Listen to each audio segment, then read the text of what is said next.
Hey, hey, hey. It's your girl Autumn, CEO and owner of Liddy, known as Lord, I Thank You.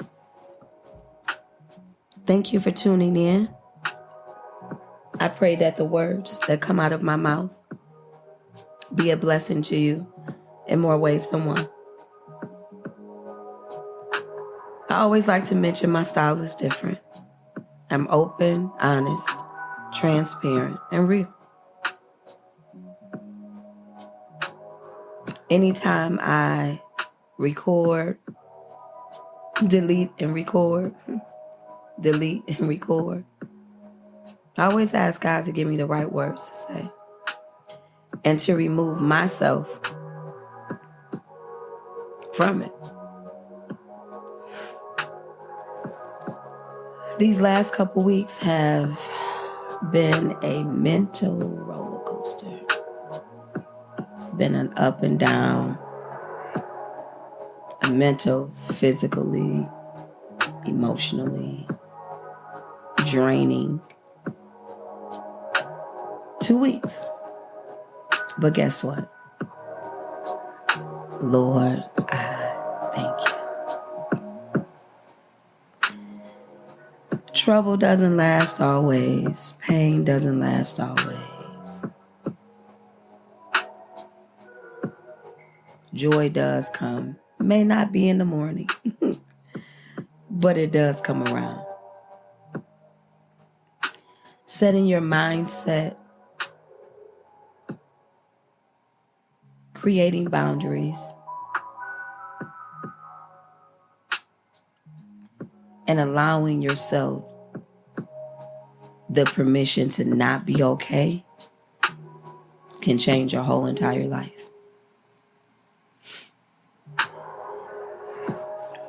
As women, I don't think that we've fully been given the okay to not be okay. We have always had to show up. We have always had to make sure things were taken care of. Some of us didn't have the opportunity to walk out on our children, not to take care of them. This list can go on and on and on. And this is not anything against the men, but you guys do have a different way of handling things, dealing with things, and different responsibilities. So it's a little bit harder on us to accept the fact that we do have permission to not be okay.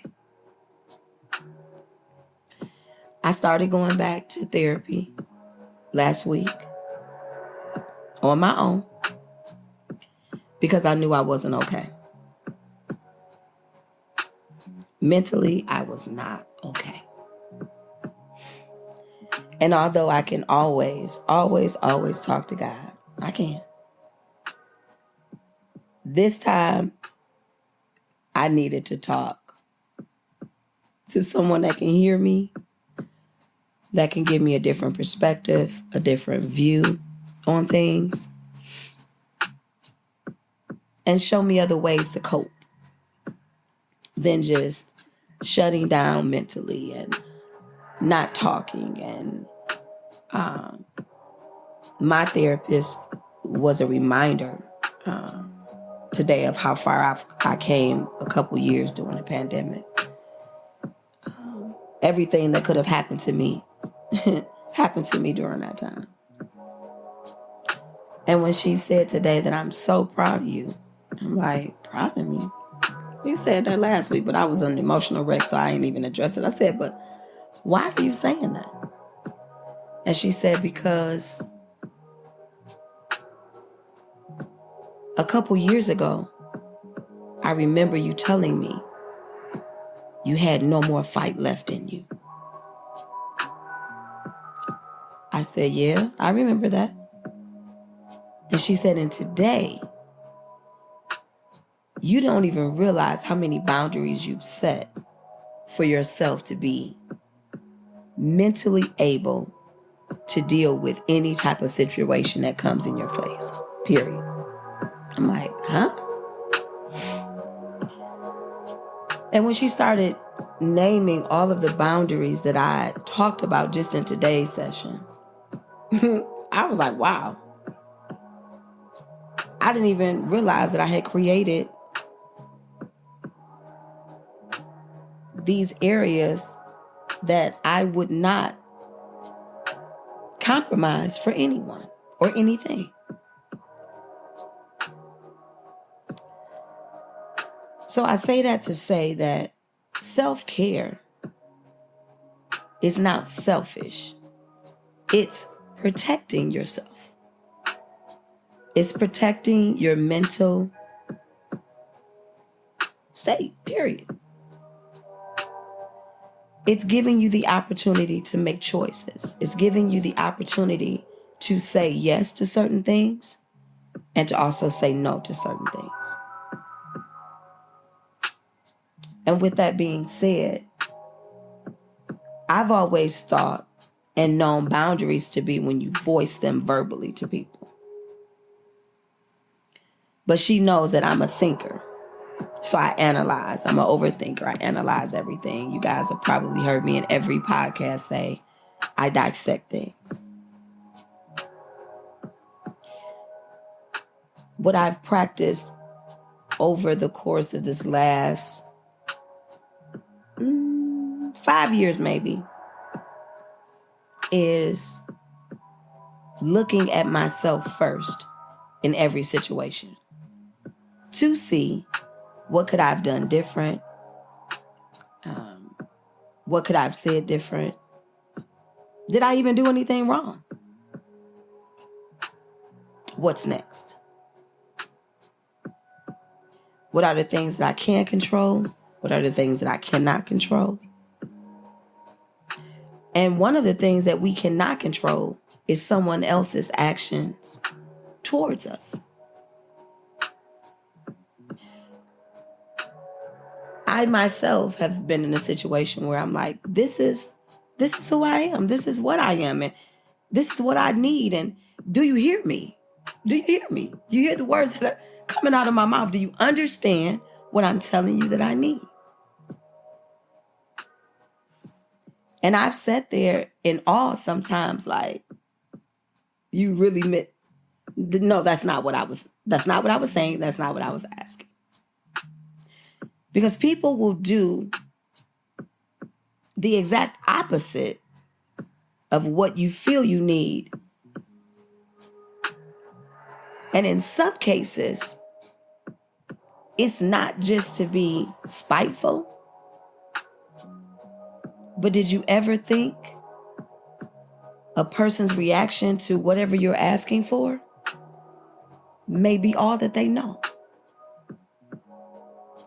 They may not know how to love you properly. They may not know how to accept you being blunt. They may not know how to make you smile the way you want to smile. Do we ever give the other person the benefit of the doubt, not to always think that it's just a mess in the game, but to be honest, and a person can only give you what they know how to give you. That's a hard pill to swallow. I used to go around and I used to say all the time, what I'm asking for is simple. It's easy. It's easy. Why don't you understand this? It's easy. But what seemed easy to me was hard for someone else.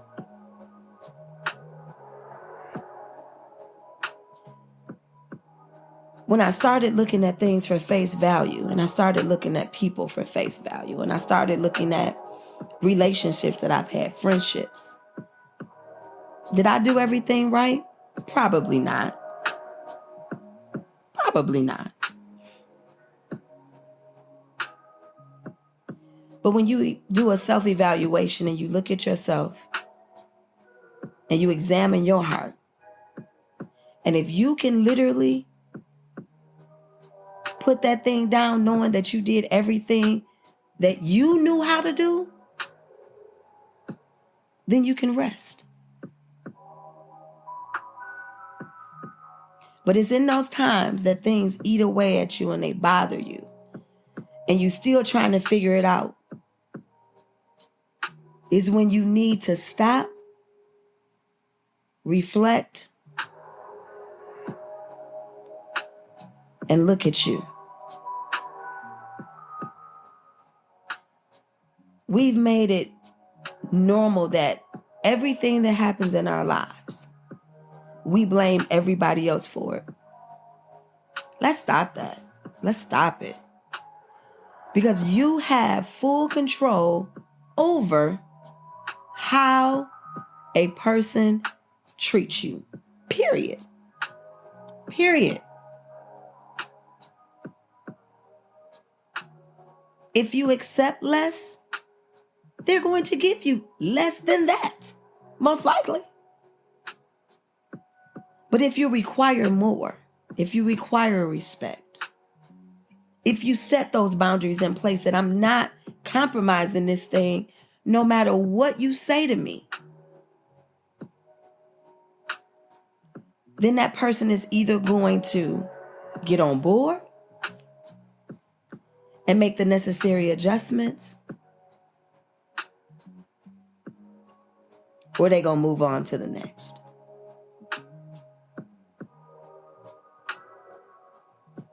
But are you ready for them to move on to the next? Do we selfishly hold on to things because we have not healed? One of the things that I tell anybody that I know that's going through a divorce, a separation, out of fresh and clean out of a relationship, don't jump into something else new to try to fix that and to fill that void that you have now. Don't do that. Take some time to heal. And most importantly, forgive yourself. Because the first thing that happens, this is not just with marriages, this is not just with your friendships, this is with your kids, this is with everything. You always look at it as, what did I do? What did I do? And sometimes, sweetie, you didn't do anything. You didn't do anything. And you have to be okay with that.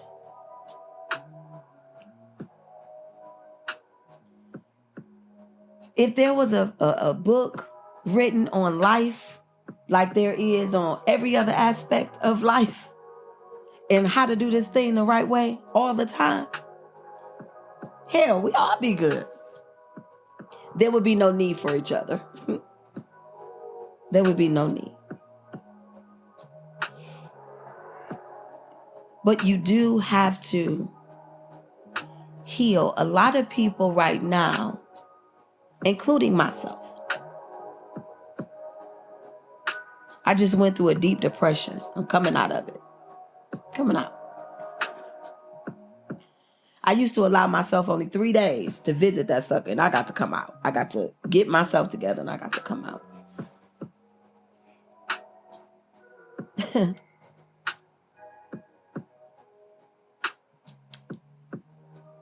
I literally yesterday felt how everything that I have no control over right now is a mess. It's a mess. It's a hot mess. But I finally felt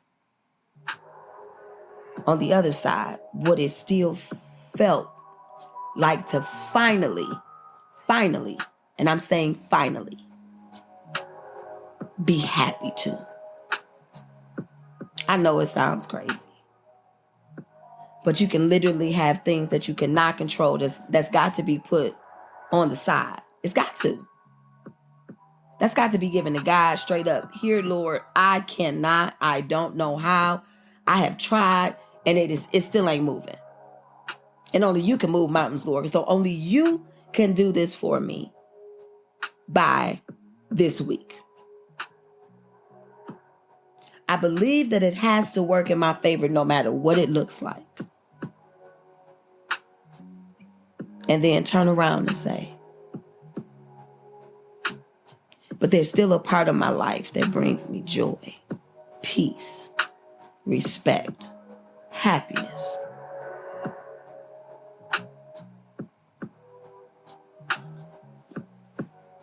Whew.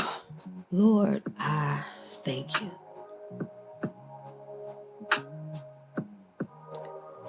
Y'all, this thing called life can wear you out if you let it.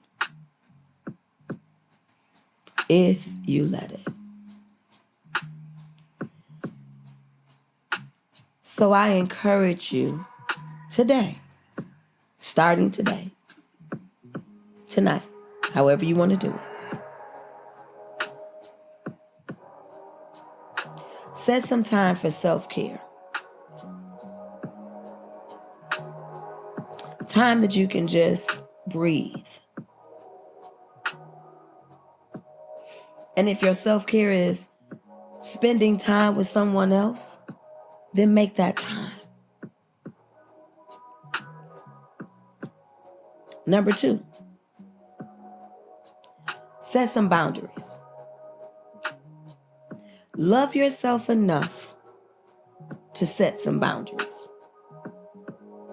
Your boundaries can be relationship boundaries. They could be friendship boundaries. They could be family boundaries. They could be money boundaries. Set some boundaries and stick to that thing. Because that protects your peace right there. It's only when you go against the boundaries and go against what you like and don't like is when your peace leaves. It's disturbed. Even if you start with one boundary, look, going forward, I am not allowing this. Write that thing down and look at that every day for the next week.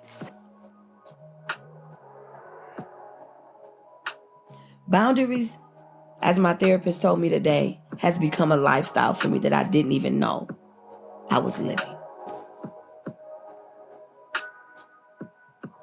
Didn't even know I was living. But now I understand where certain things used to get to me, they no longer do.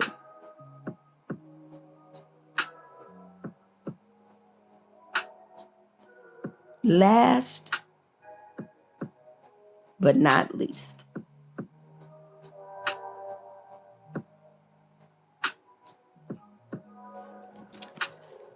and this one is going to be hard and challenging. But I challenge you like I'm challenging myself. So this is a challenge that I'm taking on myself. Don't tap out on the weight.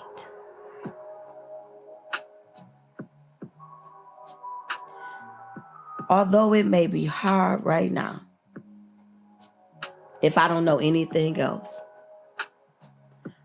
I know God will show up. I know that God will come to our rescue.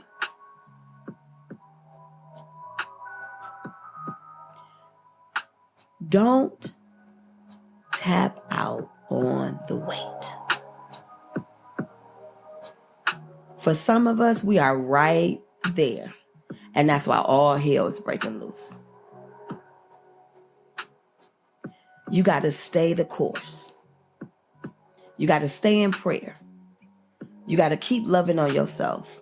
You got to surround yourself with those that love you just as much as you love yourself when you're weak. You got to get with somebody that can be strong when you're weak. Right now, don't none of us need nobody to tell us what they feel. Listen to me, understand where I'm coming from, and be there. Show up. Show up.